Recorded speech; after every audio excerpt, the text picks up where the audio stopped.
भारत माता की। भारत माता की। भारत माता की। यवतमाळ जिल्हातर्फे पांढरकवडा नाटेतर्फे समधीर दादाल बायकोन नावा प्रधान सेवकना जय सेवा।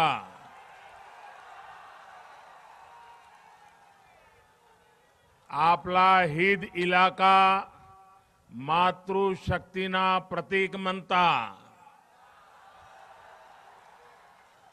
इत्तीन जमा एरुण सब कोलावार दादा बाइकलुंग इमेत मुख्य सेवक नेत राम राम जय श्यामा दादा।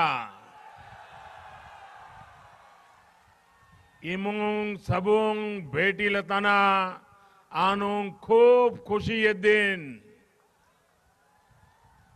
यवतमाळ जिल्हा आणि परिसरे माहीर मार बंजारा भाई बहनों मारो मनपूर्वक जय सेवालाल। महाराष्ट्र के राज्यपाल श्रीमान विद्यासागर राव, राज्य के लोकप्रिय एवं यशस्वी युवा मुख्यमंत्री श्रीमान देवेंद्र फडणवीस, केंद्र में मंत्री परिषद के मेरे साथी श्री नितिन जी, श्रीमान हंसराज आहिर जी, राज्य सरकार के मंत्री श्रीमान मदन येरावर जी, मंच पर उपस्थित अन्य महानुभाव और विशाल संख्या में हमें आशीर्वाद देने के लिए आए हुए भाइयों और बहनों और विशेष रूप से बहनों, पांढरकवडा की इस भूमि से मैं संत सर्वलाल महाराज, मुक्ताजी महाराज जैसे अनेक संतों और महापुरुषों को नमन करता हूं। कुछ महीने पहले इस क्षेत्र के आदिवासी युवाओं ने एवरेस्ट पर विजय प्राप्त की थी। दिल्ली में मुझे इन युवा साथियों से मिलने का अवसर भी मिला था। उनके परिश्रम, उनके सपनों के बारे में जानकर मुझे यवतमाळ चंद्रपुर की ऊर्जा का सुखद अनुभव हुआ था। इसी यहां की कोलाम जनजाति का स्वच्छता के प्रति जो आग्रह है उसका जिक्र मैंने अपने मन की बात कार्यक्रम में भी किया था। चंद्रपुर के युवाओं ने जिस तरह वहां के किले को साफ किया था उससे देश के अनेक युवाओं को ऐसे ही स्वच्छता अभियान की प्रेरणा मिली है। तुम्ही विचार करीत असाल आज मी पांढरकवड्यात का आलो। माझ्या माता भगिनींना तर भेटायचेच होते, पण 20 मार्च 2014 रोजी सुद्धा मी दाबडीला आलो होतो। तब मैंने चाय पर चर्चा की थी और देश की समस्याओं को दूर करने के निरंतर काम करने का वादा किया था। बीते 4.5 वर्ष से पूरी ईमानदारी के साथ आपसे किया ये वादा निभाने का मैं प्रयास कर रहा हूं। आप लोगों को संतोष है? मैं जो काम कर रहा हूं उससे संतोष है? मैं जो मेहनत कर रहा हूं उससे संतोष है? मैंने जो वादा किया उसके लिए जी जान से जुटा हूं। आप खुश हैं? आपके आशीर्वाद है, आपके आशीर्वाद बने रहेंगे।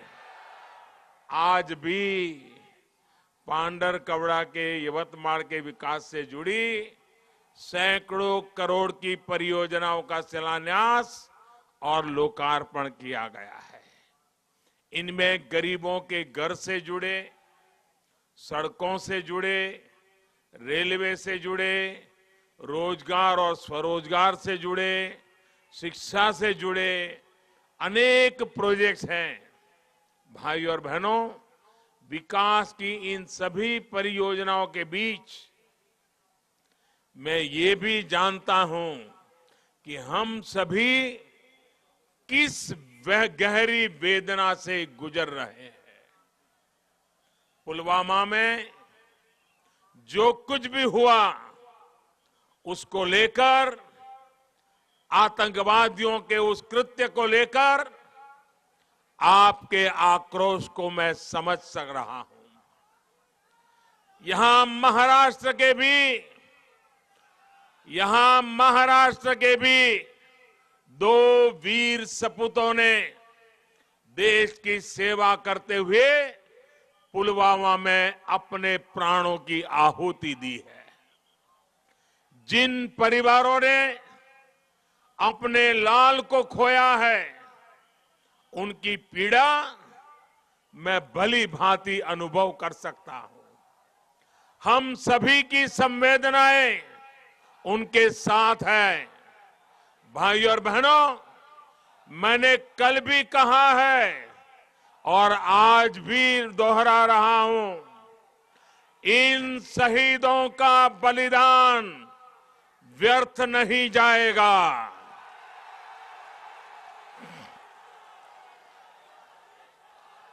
आतंकी संगठनों ने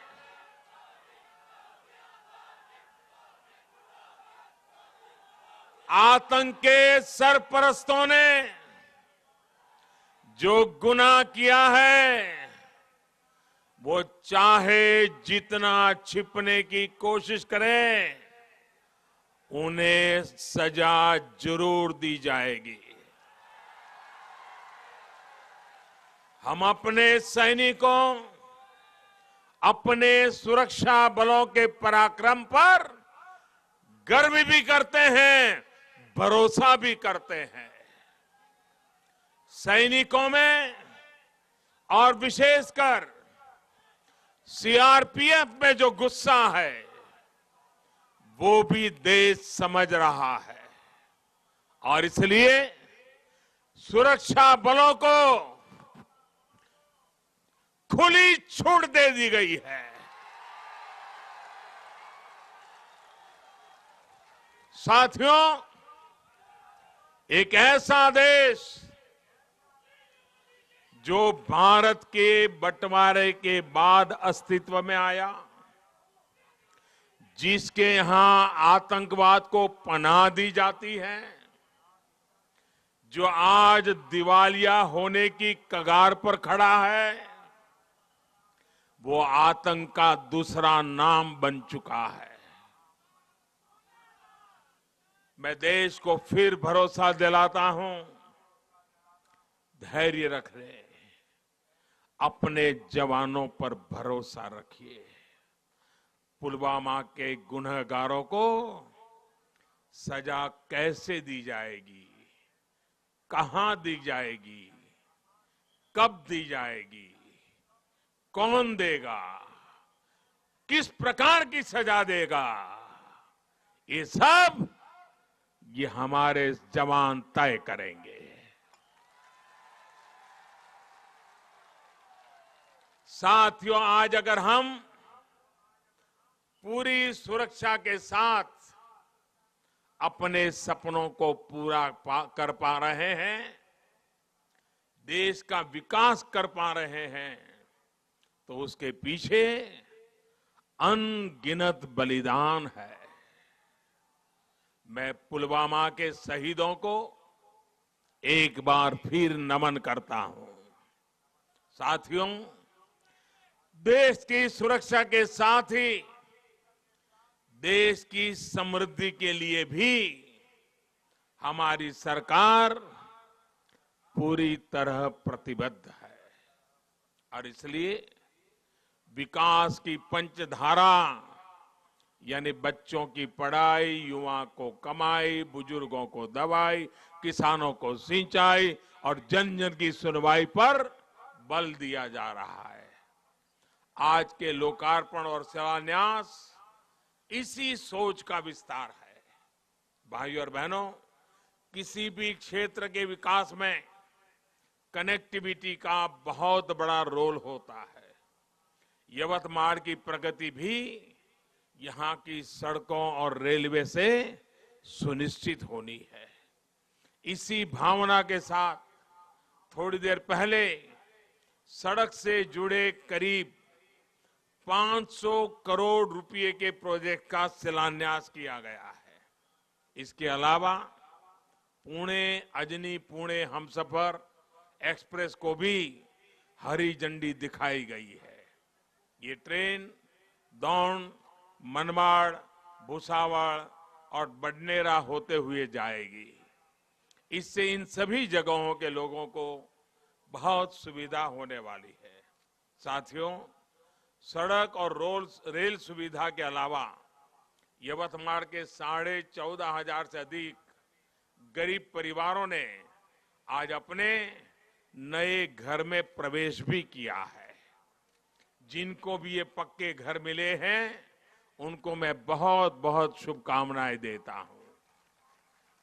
अब पक्के घर हैं तो सपने भी पक्के होंगे। साथियों, केंद्र सरकार ने 2022 तक हर बेघर को पक्का घर देने का लक्ष्य रखा है और ये सरकार तेजी से अपने लक्ष्य की तरफ बढ़ रही है। जिन परिवारों को अब तक घर नहीं मिला है वे भी इस बात पे भरोसा करें, ये मेरा वचन है, 2022 के पहले हर परिवार को पक्का घर होगा होगा होगा। अब तक देश के गांव और शहरों में 1.5 करोड़ गरीबों के घर बनाए जा चुके हैं। पिछले 4 वर्षों में महाराष्ट्र में भी लगभग 2.5 लाख घर बने हैं। फडणवीस जी की सरकार ने भी 50,000 से ज्यादा घर बनवाए हैं। यहां यवतमाल में भी लगभग 12,000 घरों पर काम चल रहा है।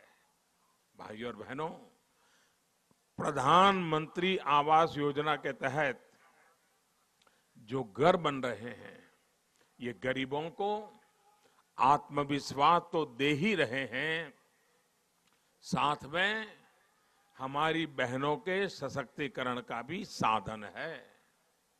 जिस प्रकार यहां की हमारी परंपराओं में बहनों को प्राथमिकता दी जाती है, माताएं परिवार और समाज को दिशा दिखाती है, उसी प्रकार प्रधानमंत्री आवास योजना के तहत मिलने वाले घरों की रजिस्ट्री घर की महिला के नाम पर हो, इसे प्राथमिकता दी जा रही है। भाइयों और बहनों, महिला सशक्तिकरण को लेकर यवतमाल देश के अग्रणी जिलों में है। यवतमाल सहित पूरे महाराष्ट्र में महिला बचत गट का एक बहुत बड़ा नेटवर्क है। हमारी सरकार ने महिला बचत गट को विस्तार भी दिया है और उनको शक्ति भी दी है। इन समूहों को ग्रामीण अर्थव्यवस्था का आधार बनाने के लिए पहले की अपेक्षा 2.5 गुना ज्यादा पैसा उपलब्ध कराया गया है। भाइयों और बहनों, मुझे याद है कि पिछली बार जब मैं यहां आया था तो शेतकरी समाज से लंबा संवाद किया था। आज जब दोबारा आपके बीच आया हूं तो ये जानकारी भी देना चाहता हूं कि हाल के बजट में शेतकरी समाज के साथ साथ जो हमारे गुमंतु समाज के लोग हैं,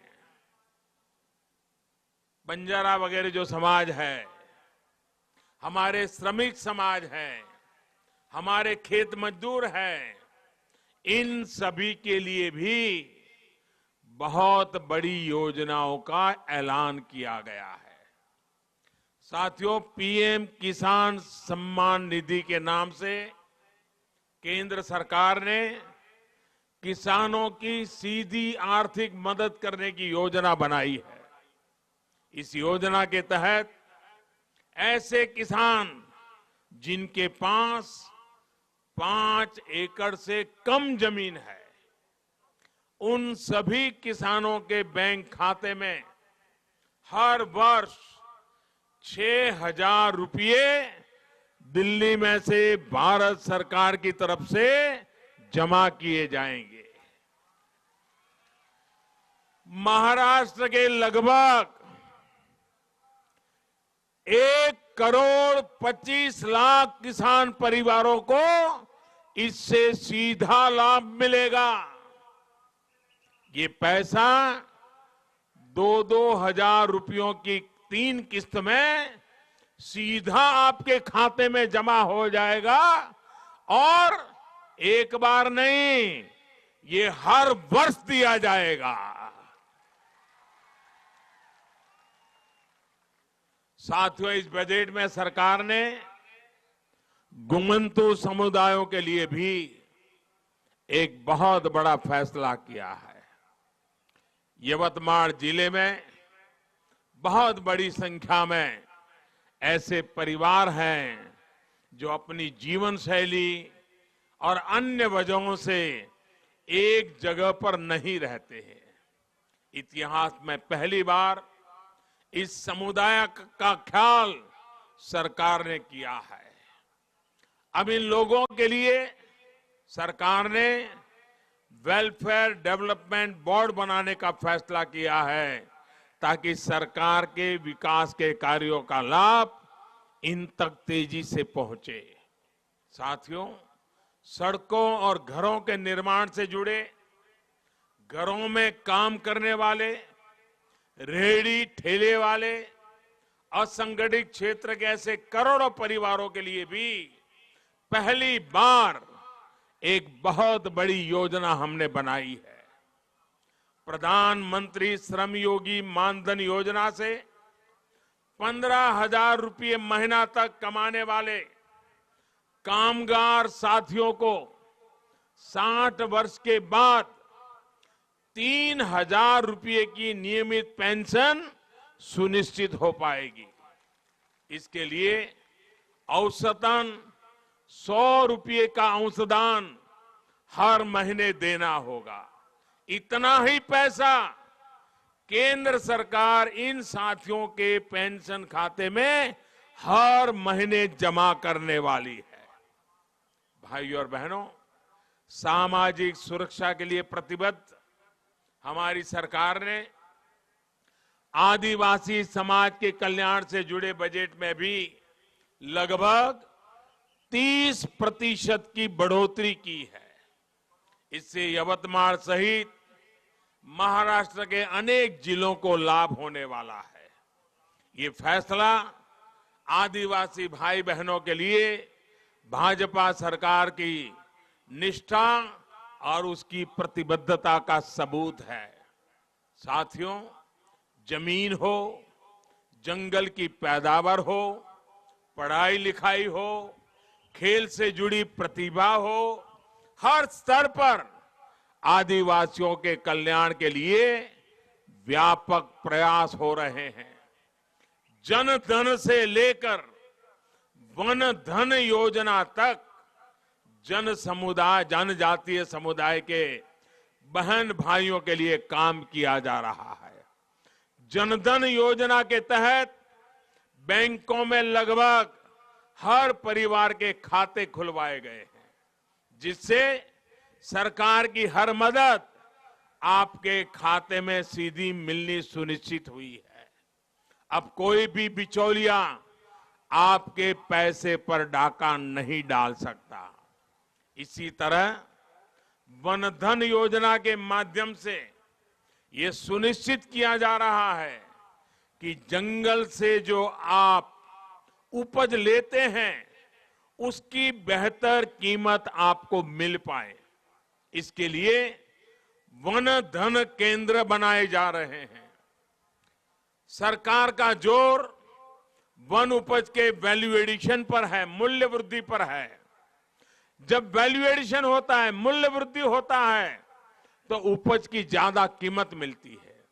जैसे कि कच्ची इमली की कीमत कम होती है, लेकिन अगर उसको पैकेट में बेचा जाए या फिर चटनी बनाकर बेचा जाए तो ज्यादा कीमत मिलती है। साथियों, आप ये भी जानते हैं कि वन उपज पर जो समर्थन मूल्य सरकार देती है उसमें बीते 4.5 वर्ष में 3 बार बढ़ोतरी की गई है। दिसंबर में ही 23 उपजों का समर्थन मूल्य बढ़ाया गया है।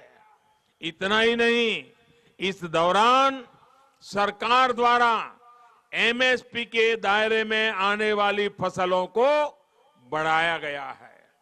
जहां 4.5 वर्ष पहले जंगल से मिलने वाली 10 उपजों पर एमएसपी मिलता था, अब वो संख्या बढ़ाकर करीब 50 हो चुकी है। साथियों, भाजपा की सरकार ने आदिवासियों की कमाई को ही ध्यान में रखते हुए बांस से जुड़े एक कानून में बहुत बड़ा बदलाव भी किया है। अब आप अपने खेत में भी बांस उगा सकते हैं और उसको बेचकर अपनी आय बढ़ा सकते हैं। पहले ऐसा संभव नहीं था, क्योंकि बांस को पेड़ की श्रेणी में रखा गया था। सिर्फ बांस की खेती कर पाए इतना ही काम नहीं किया है, इसको व्यापक बाजार मिले इसके लिए भी काम किया जा रहा है। साथियों, आदिवासी क्षेत्रों में शिक्षा से लेकर कौशल और रोजगार तक के अनेक प्रयास किए जा रहे हैं। हमने जनजातीय क्षेत्रों में एकलव्य मॉडल स्कूल खोलने का व्यापक अभियान चलाया है। इसके तहत 20,000 से अधिक की आदिवासी आबादी वाले क्षेत्रों में स्कूल खोले जा रहे हैं। आज ही यहां पर किन्वट के एकलव्य मॉडल स्कूल के नए कैंपस का लोकार्पण भी किया गया है। इस नए कैंपस में 400 से अधिक युवा साथी अपने भविष्य को संवार पाएंगे। साथियों, आदिवासी समाज के स्वास्थ्य को लेकर भी व्यापक प्रयास देश में चल रहे हैं। आज यवतमाल के लिए 3 संस्थानों का लोकार्पण और शिलान्यास किया गया है। हमारे जनजातीय इलाकों में सिकल सेल की एक बीमारी बहुत सामान्य है। विशेष तौर पर विदर्भ में इस बीमारी की बहुत अधिक समस्या है। हम बीमारी के इलाज के लिए बेहतर चिकित्सा सुविधा हो, रिसर्च की सुविधा हो, इसके लिए चंद्रपुर में रिसर्च से जुड़ा सेंटर स्थापित किया जा रहा है। साथियों, आदिवासी भाई बहनों को केंद्र सरकार की आयुष्मान भारत योजना का भी बड़ा लाभ मिल रहा है।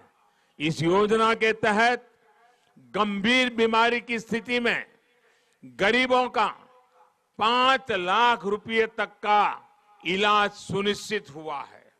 अभी कुछ देर पहले ही मेरी आयुष्मान भारत के अनेक लाभार्थियों से मुलाकात भी हुई है। उनके चेहरे पर जो संतोष था वही आपके इस प्रधान सेवक का मेहनताना है। साथियों, भारत को खेल की महाशक्ति बनाने में आदिवासी नौजवानों का सामर्थ्य बहुत बड़ी भूमिका निभाता जा रहा है। इसे समझते हुए ही आदिवासी क्षेत्रों में खेलों की सेवाओं सुविधाओं को और विस्तार दिया जा रहा है। सरकार का विशेष ध्यान 150 से अधिक आदिवासी बाहुल्य जिलों में खेल सुविधाओं के विकास पर है। सरकार द्वारा ऐसे हर जिले को 2022 तक 5 करोड़ रुपए तक की सहायता का प्रावधान किया गया है। साथियों, इतिहास साक्षी रहा है कि देश की आजादी से लेकर देश के विकास में आदिवासी नायकों का बहुत बड़ा योगदान रहा है। भाजपा सरकार इस योगदान को सम्मान देने का काम भी कर रही है। आजादी की लड़ाई में जिन आदिवासी बेटे बेटियों ने बलिदान दिया है, उनकी याद में देश भर में स्मारकों का निर्माण हो रहा है। भाइयों और बहनों, देश की सुरक्षा, महिला सशक्तिकरण, आदिवासी कल्याण और विकास के दूसरे काम अगर आज इतनी तेजी से हो पा रहे हैं क्योंकि आपने 4.5 वर्ष पहले एक मजबूत सरकार के लिए वोट दिया था। आज सरकार साफ नियत के साथ स्पष्ट नीति बना रही है तो आपके एक वोट के कारण संभव हुआ है। तब अगर आप इससे चूक जाते तो शायद हम वहीं के वहीं रह जाते। विकास के इस विश्वास को आप और अधिक मजबूत करेंगे। अपने इस प्रधान सेवक पर अपना आशीर्वाद बनाए रखेंगे। इसी आग्रह के साथ एक बार फिर विकास की सभी परियोजनाओं के लिए मैं आपको बहुत बहुत बधाई देता हूं। मेरे साथ जोर से बोलिए, भारत माता की, भारत माता की, भारत माता की। बहुत बहुत धन्यवाद।